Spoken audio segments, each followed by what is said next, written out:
Bienvenidos a esta presentación sobre San José, el guardián del arca de la nueva alianza. Empecemos con la oración que Cristo nos ha enseñado. Padre nuestro que estás en los cielos, santificado sea tu nombre. Venga a nosotros tu reino. Hágase tu voluntad así en la tierra como en el cielo.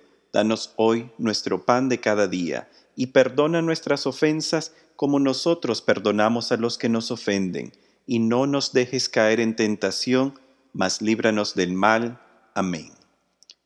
Muy poco sabemos del Padre terrenal de Cristo. Los evangelios mencionan tan solo que Él era un hombre justo, pero no dejan tampoco grandes detalles acerca de Él. Sin embargo, tenemos la genealogía de este gran santo, y aquí encontramos que el padre adoptivo de Jesús tiene antepasados que incluían a el rey David, y nos trae incluso hasta el inicio de la historia salvífica con los patriarcas hasta Abraham.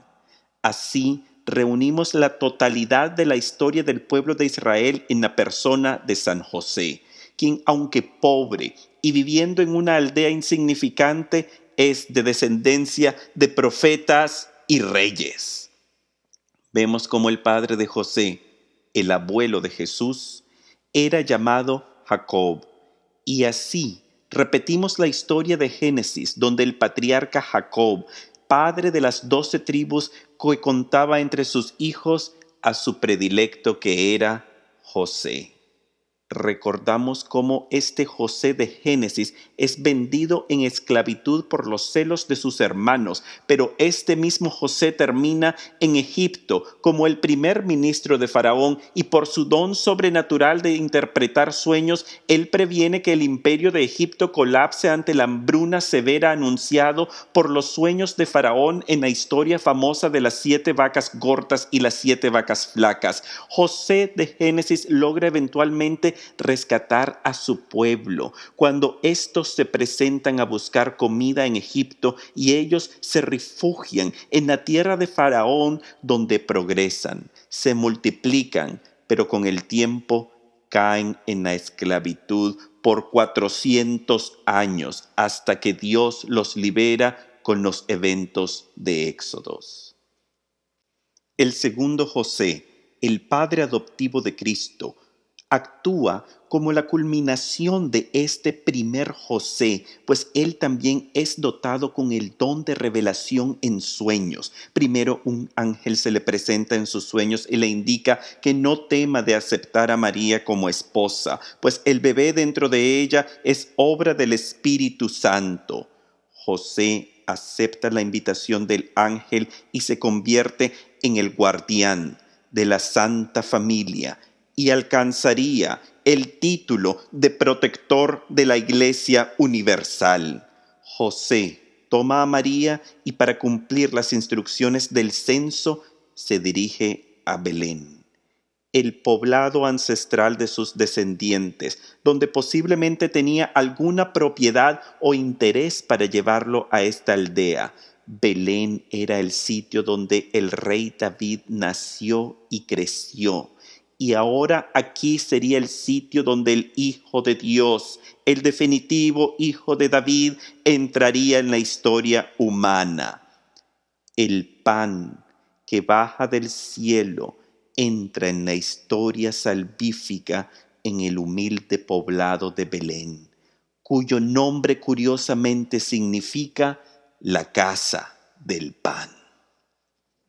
La narración entre el nacimiento de Jesús en el Evangelio de Lucas y los eventos en Mateo, detallando la visita de los Reyes Magos, sugiere que un período largo de tiempo transcurrió entre ambos eventos. Por alguna razón, José permanece en Belén, y aquí es donde llegan los reyes con obsequios ricos en significados, pues ellos ofrecen oro por ser rey, incienso porque Cristo es el sacerdote y Dios a la misma vez, y mirra, la esencia aromática para embalsar a los difuntos, pues Él es hombre.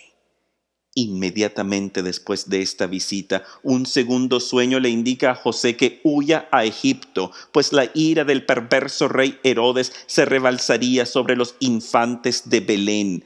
José llega a Egipto, donde pasa un tiempo de unos 4 años, cuidando de su familia en la tierra de faraones, en tierra extraña, como emigrante, sin hablar el idioma, trabajando en lo que pudiera.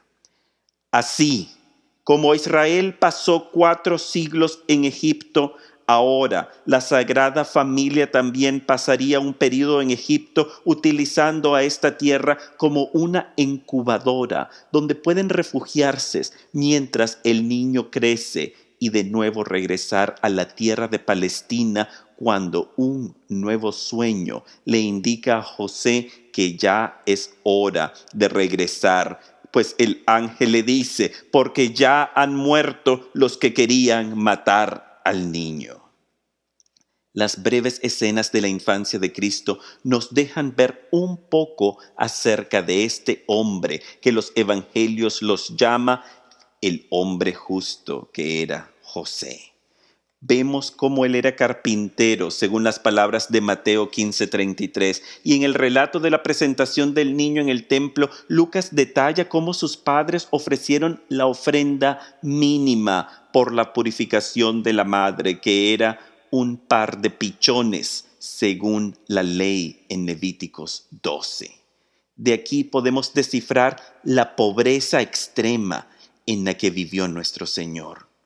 El oficio de carpintería era relacionado no con el uso de madera como un medio artístico, sino más cercano al trabajo de un obrero.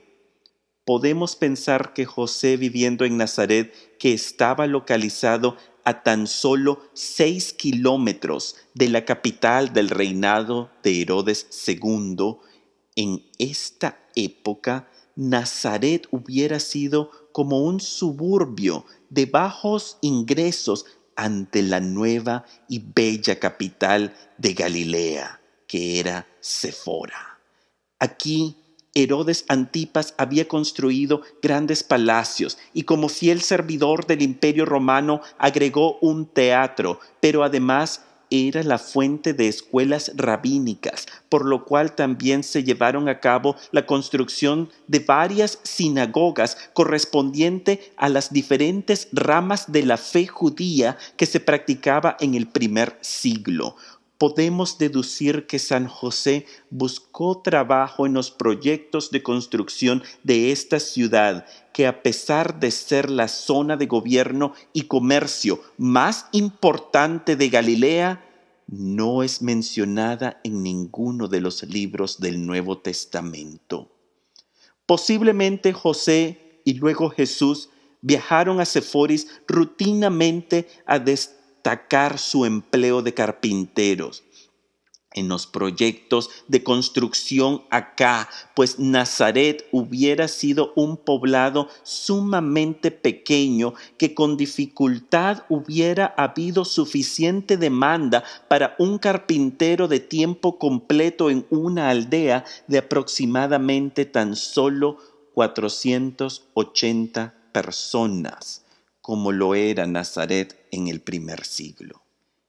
Sin duda, José le transmitió su profesión a Jesús y en sus prédicas resaltan las imágenes agrícolas como era la región de Galilea, pero también las referencias a la carpintería o a la construcción, que era el oficio que le enseñó su padre terrestre José. Leemos que Cristo habla del hombre prudente que construye su casa sobre una roca. Jesús habla del rico avaro que construye graneros para almacenar sus cosechas. Habla de los trabajadores en la plaza que son contratados en diferentes horas del día y podemos imaginar cómo él y su padre buscaban empleo en las plazas de Séfora, tratando de ganarse el pan de cada día. Y por supuesto, recordamos sus palabras: mi yugo es suave y notamos cómo hacer yugos era un trabajo especial de los carpinteros antiguos, pues éste tenía que ser medido y hecho al tamaño específico del animal.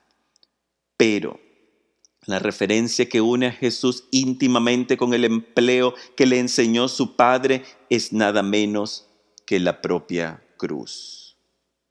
El divino carpintero de Galilea descargó su vida por el mundo con su sacrificio sobre el madero de la cruz.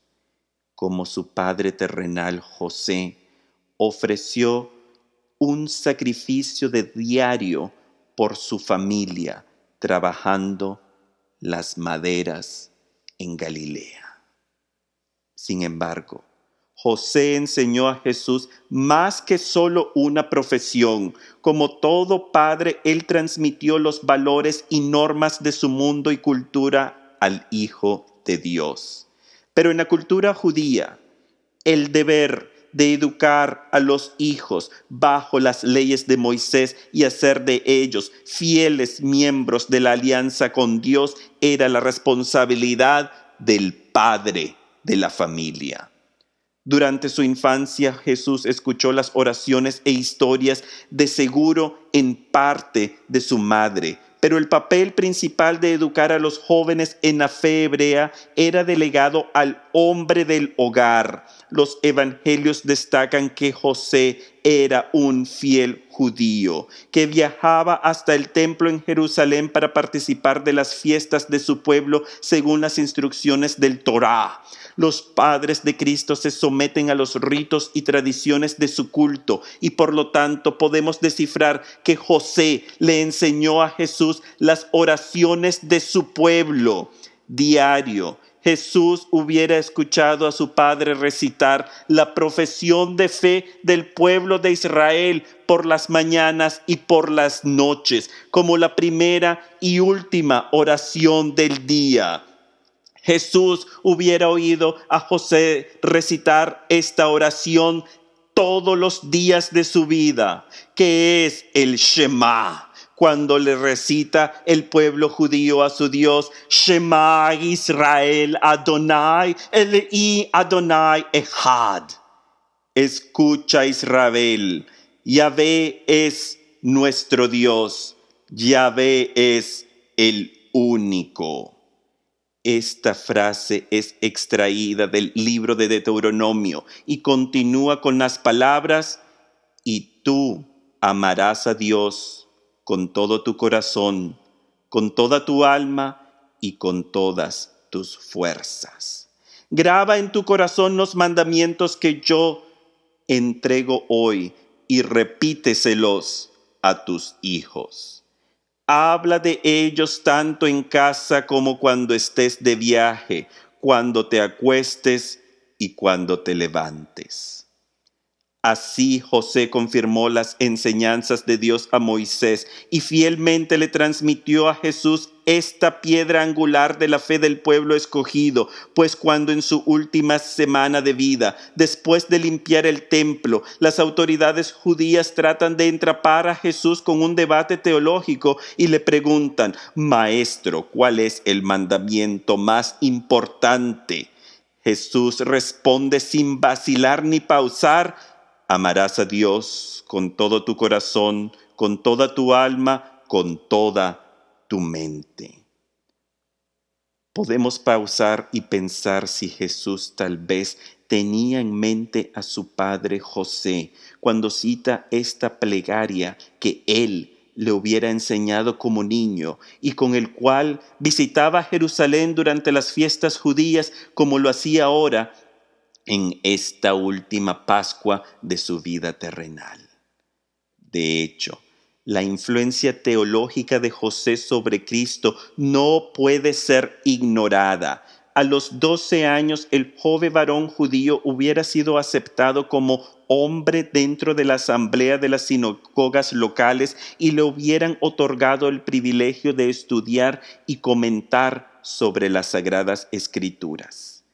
Esta responsabilidad era la misión del padre de familia, pues las mujeres estaban excluidas del estudio de la palabra de Dios. Así que el conocimiento humano de Cristo acerca de su pueblo y la revelación de su Padre Celestial a ellos es infundida gracias a los esfuerzos de su padre adoptivo terrestre, José. Incluso hoy en día, la influencia de José continúa vívidamente entre nuestro culto católico, de una manera directa, pero poco reconocida. Los evangelios no mencionan ni una sola palabra de este gran santo que lo llaman un hombre justo. Y esto nos deja la reflexión de que él poseía un alma contemplativa. Por esto, Teresa de Ávila, la gran doctora de la fe, la experta en el misticismo, lo presenta como el prototipo de la espiritualidad interior y lo llama su maestro de oración, la oración en el silencio. Pero José sí tuvo que practicar la oración verbal como fiel judío y entre las plegarias que él recitaba diariamente, pero de una manera solemne durante la Pascua judía, era la plegaria sobre la bendición de los alimentos. Podemos aún hoy en día escuchar las palabras que escuchó Jesús de los labios de su Padre cuando él decía: bendito sea Señor, Dios del universo, por este pan, fruto de la tierra. Y luego, bendito sea Señor, Dios del universo, por este vino, fruto de la vid. De tal manera que en su última cena, las palabras de José que pronunciaba diariamente serían repetidas por Cristo mismo. Y nosotros que conmemoramos esta cena litúrgica en cada Eucaristía, podemos oír el eco de las palabras de San José desde cada altar católico cuando se presentan los elementos de pan y vino al altar y el sacerdote pronuncia: bendito sea Señor Dios del universo por este pan y este vino. De hecho, es en un contexto litúrgico donde encontramos la importancia verdadera de San José. Esto lo vemos vívidamente representado en el episodio de Lucas del niño perdido y hallado en el templo. Jesús se dirige al templo con su familia para la fiesta de las Pascuas judías.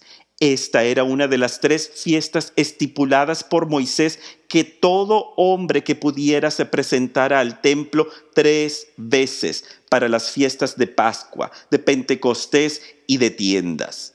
Durante el viaje, de seguro José y Jesús cantaban los salmos de ascensión, que se usaban durante este peregrinaje al subir hacia las alturas de Jerusalén.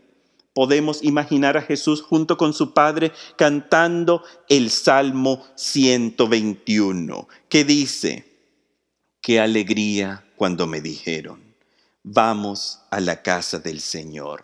Ya están pisando nuestros pies tus umbrales, Jerusalén. Durante esta Pascua, Jesús ya alcanzó la edad de poder comentar sobre las Escrituras y se presenta entre los maestros de la ley discutiendo con ellos, pero lo cual se queda 3 días perdido de sus padres, lo cual prefigura los 3 días que pasaría perdido en las tinieblas de la muerte. Finalmente José y María lo encuentran y Jesús les contesta: ¿y por qué me buscaban? ¿No saben que yo debo de estar donde mi Padre? Luego Lucas enfatiza: Jesús entonces regresó con ellos llegando a Nazaret. Posteriormente, siguió obedeciéndoles. Jesús crecía en sabiduría, en edad y en gracia ante Dios y ante los hombres. El impacto de esta escena pasa desapercibido por nosotros como audiencia moderna. Vamos a desmenuzar estas palabras para entender el simbolismo potente de ellas. Jesús se ha identificado como el definitivo Hijo de Dios y asocia el templo como la casa celestial de su Padre. Sin embargo, ahora como joven adolescente también reconoce su humanidad y se somete a la voluntad de su Padre terrestre al regresar con él siéndole obediente. Pero en el proceso Jesús reúne la casa sagrada de su Padre, que es el templo judío, con la casa doméstica de su Padre terrenal, que es el hogar de José.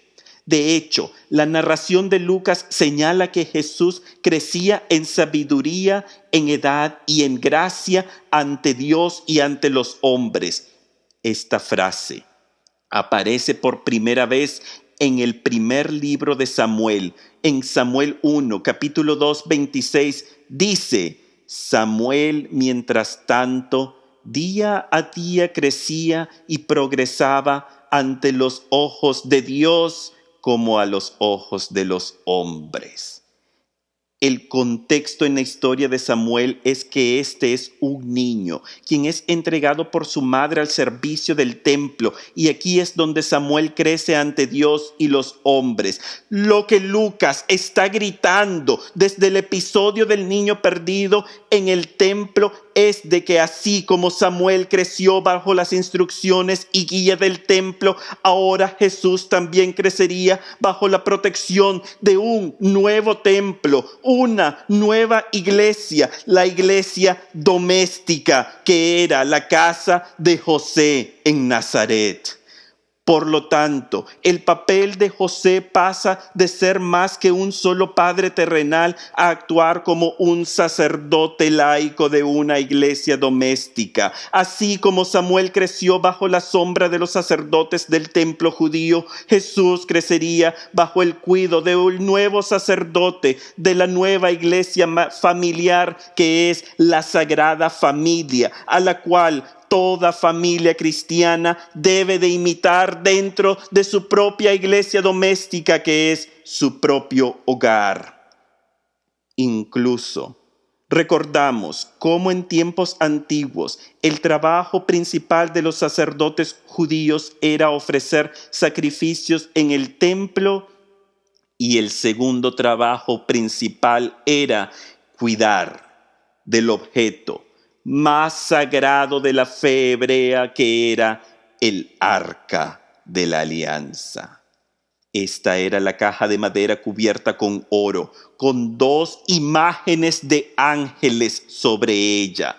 Dentro del arca se guardaban 3 objetos: las tabletas de los 10 mandamientos, un jarrón con el maná que alimentó a Israel durante su peregrinaje en el desierto, y el objeto final era el bastón de Aarón, que había florecido milagrosamente. Recordamos en el libro de Números, capítulo 17, cómo durante su peregrinaje en el desierto, el pueblo de Israel se rebela contra Moisés y Aarón y desean quitarles su autoridad como jefes políticos y eclesiásticos. A esto, Dios le indica a Moisés que traigan un varón inscrito con el nombre de cada tribu de Israel y los coloquen en el santuario frente al arca de la alianza. A la mañana siguiente encontramos que la vara de Aarón había florecido milagrosamente. Números 17:23 dice: la varilla de la tribu de Leví, presentada por Aarón, había florecido. Le habían aparecido yemas, había botones de flores y las almendras habían madurado. Por lo tanto, Dios habla con signos claros quién sería su sacerdote. Este sería Aarón y su descendencia. Ahora, si notamos la iconografía de San José cuidadosamente, vemos cómo éste es representado como un hombre adulto con una vara florecida. Esta referencia es extraída de tradiciones antiguas que detallan cómo María fue entregada al servicio del templo aún de niña por sus padres Joaquín y Ana, que ya eran de edad avanzada. María, según las tradiciones y leyendas antiguas, creció bajo la supervisión del templo y de hecho, durante la vida de María, el segundo templo judío estaba en plena construcción por el rey Herodes. Para dicha labor se empleaban cientos de artesanos y para ayudar la labor también existían grupos de jóvenes consagrados al servicio temporal del templo. María pudo haber crecido en uno de estos internados judíos, pero cuando llegó a la edad de madurez, sus encargados le buscaron esposo. Según la leyenda, los candidatos a recibir a María como esposa fueron presentados y uno de ellos fue seleccionado basándose en el milagro que ocurrió en ese momento cuando su vara floreció milagrosamente ante el asombro de todos. Este individuo fue San José. Por lo tanto, José actuaría como un nuevo Aarón, y así como los sacerdotes levitas cuidaban del arca de la alianza, ahora José sería el guardián de la nueva arca, de la nueva alianza, que es María Santísima. Apocalipsis 11 y 12 destaca: pude ver el santuario de Dios y dentro de él estaba el arca de la alianza. Y apareció una gran señal, una mujer vestida de sol, con la luna debajo de sus pies y en su cabeza una corona de 12 estrellas. Esta nueva arca es María Santísima. Así como el arca original no podía ser tocada por manos humanas o el responsable moriría, María, concebida sin pecado original, no podía ser manchada tampoco y por lo tanto su virginidad perpetua es teológicamente indiscutible. José, por lo tanto, es el nuevo sacerdote, guardián de la nueva arca que contiene en su vientre el nuevo pan bajado del cielo, que es Cristo. La fieldad de José ante la virginidad perpetua de María es presentada en la Iglesia latina como un hombre justo y casto. En la perspectiva ortodoxa, San José es presentado como un viudo ya de edad avanzada cuando entra en matrimonio con María y a quien ya tenía hijos anterior de parte de otra esposa ya difunta. Mateo 13 dice algo peculiar al señalar específicamente los nombres de los hermanos de Cristo. Aquí leemos: ¿no es este el hijo del carpintero? Pero si su madre es María y sus hermanos son Santiago, José, Simeón y Judas. La interpretación ortodoxa señala que los nombres de los llamados hermanos de Jesús es un detalle demasiado específico para indicar un parentesco cercano. Igual, así los representan los iconos de la Iglesia ortodoxa al señalar a José como un viudo ya con hijos anteriores. Por lo tanto, estos hermanos mencionados en los evangelios según la Iglesia ortodoxa se refieren a los medios hermanos de Jesús por parte de José, pero no de María. Sin embargo, la Iglesia romana latina propone que la palabra hermano en arameo se refiere a cualquier pariente, incluyendo primos, y por lo tanto no acepta que estos sean hermanos biológicos de Cristo precisamente. Más bien la Iglesia occidental latina prefiere aceptar a José como el hombre puro y casto, y creemos, y así sirve como modelo de los nuevos guardianes de la nueva alianza que son los sacerdotes consagrados de la Iglesia Católica. Independiente de cuál tradición aceptemos, el punto final es el mismo. María Santísima permanece virgen por perpetuidad, y este detalle resalta en el Evangelio de Juan, cuando Jesús, agonizando en la cruz, encomienda a Juan guardar de su madre. Jamás un judío hubiera otorgado esta tarea a un amigo si sus hermanos biológicos existieran. José no vivió para consolar a María durante los eventos en el Gólgota. Él escuchó las palabras de Simeón, quien le advirtió: una palabra traspasará tu corazón. Pero en una meditación impactante, recordamos cómo la misión de Cristo era liberar a la humanidad del pecado original y abrir las puertas del paraíso perdido. Pensamos si es posible que Jesús, colgando en el madero de la cruz, hubiera recordado a su padre terrenal José y cómo éste hubiera estado esperando la liberación definitiva para entrar en la presencia de Dios. Jesús exclama desde la cruz: Padre, en tus manos encomiendo mi espíritu.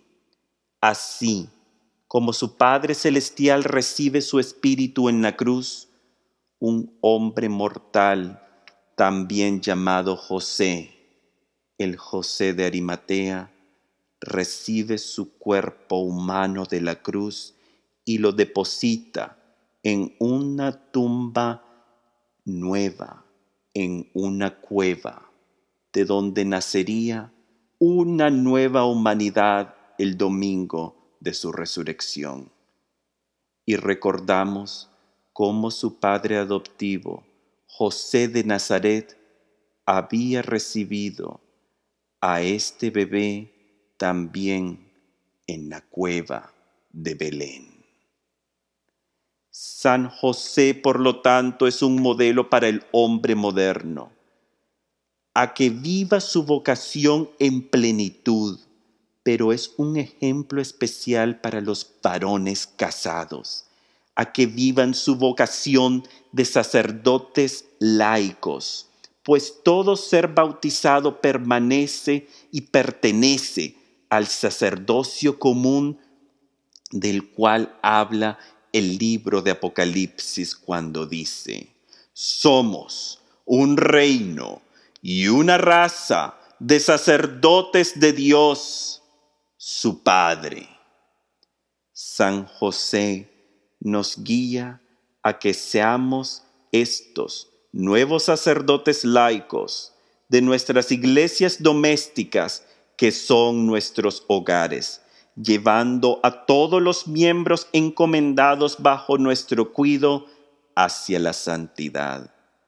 Pues así como San José fue un hombre justo y fiel a su fe, nosotros estamos llamados a ser hombres de valor, cuidando de nuestras pequeñas iglesias domésticas, preservando la larga cadena de fe que hemos heredado de nuestros padres en la fe, como lo es el Santo Justo de Nazaret, San José. Concluimos con una oración a nuestra Madre, la nueva arca de la nueva alianza. Dios te salve María, llena eres de gracia, el Señor es contigo, bendita tú eres entre todas las mujeres, y bendito es el fruto de tu vientre Jesús. Santa María, Madre de Dios, ruega por nosotros pecadores, ahora y en la hora de nuestra muerte. Amén.